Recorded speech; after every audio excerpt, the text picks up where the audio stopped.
എല്ലാവർക്കും മല്ലു ഡീപ് ഡൈവിന്റെ പുതിയൊരു വീഡിയോയിലേക്ക് സ്വാഗതം. ഏറ്റവും പുതിയ ന്യൂസ് അപ്ഡേറ്റ്സിനായി മറക്കാതെ ഈ ചാനൽ സബ്സ്ക്രൈബ് ചെയ്യുക.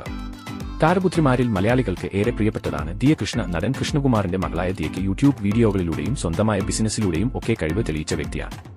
അടുത്തിടെയാണ് താരത്തിന്റെ വിവാഹം കഴിഞ്ഞത്. സുഹൃത്തായ അശ്വിൻ ഗണേഷ് ആയിരുന്നു വരൻ.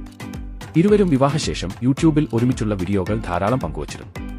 ഇപ്പോഴിതാ രണ്ടുപേരും ലണ്ടനിൽ ഹണിമൂൺ ആഘോഷിക്കുന്ന ഫോട്ടോകളും വീഡിയോകളും വലിയ രീതിയിൽ വൈറലായിക്കൊണ്ടിരിക്കുകയാണ്. ഇരുവരും ഒരുമിച്ച് ചേർന്ന് ഡാൻസ് ചെയ്യുന്ന വീഡിയോ കൂടി ദിയ അക്കൗണ്ടിൽ പോസ്റ്റ് ചെയ്തിട്ടുണ്ട്. ഇതിന് പിന്നാലെയാണ് ആരാധക കമന്റുകളുമായും ആശംസകളുമായും രംഗത്ത് വന്നിട്ടുള്ളത്. വിവാഹശേഷം ദിയയിൽ വന്ന മാറ്റങ്ങൾ ഒക്കെ കണ്ട ആരാധകർ ദിയ ഗർഭിണിയാണോ എന്ന ചോദ്യം ഇടയ്ക്കിടെ ഉന്നയിക്കുന്നുണ്ട്. ദിയ പങ്കുവച്ച ഡാൻസ് വീഡിയോയ്ക്ക് താഴെയും സമാനമായ കമന്റുകൾ ധാരാളമായി പ്രത്യക്ഷപ്പെടുന്നുണ്ട്. ദിയ ഗർഭിണിയാണെന്ന് ഉറപ്പാണ് എന്നാണ് ഒരാൾ കമന്റ് ഇട്ടിരിക്കുന്നത്. മുഖത്തെ തിളക്കം കണ്ടാലറിയാം കുറച്ച് വയർ കാണാനുണ്ട്, അതുകൊണ്ടായിരിക്കും ഷോൾ ഇടുന്നത് എന്നൊക്കെ ചിലർ കമന്റുകൾ രേഖപ്പെടുത്തുന്നുണ്ട്. ചിലർ അതിനെ ചോദ്യം ചെയ്തും രംഗത്ത് വരുന്നുണ്ട്. ഗർഭിണിയാണെങ്കിൽ തന്നെ എല്ലാ കാര്യങ്ങളും നിങ്ങളോട് പങ്കുവയ്ക്കണോ എന്നാണ് ചിലർ ചോദിക്കുന്നത്. അപ്പോൾ കാത്തിരിക്കാം ആ സന്തോഷ വാർത്തക്കായി. അപ്പോൾ ഇതുപോലത്തെ കൂടുതൽ ന്യൂസ് അപ്ഡേറ്റ്സിനായി ഈ ചാനൽ മറക്കാതെ സബ്സ്ക്രൈബ് ചെയ്യുക.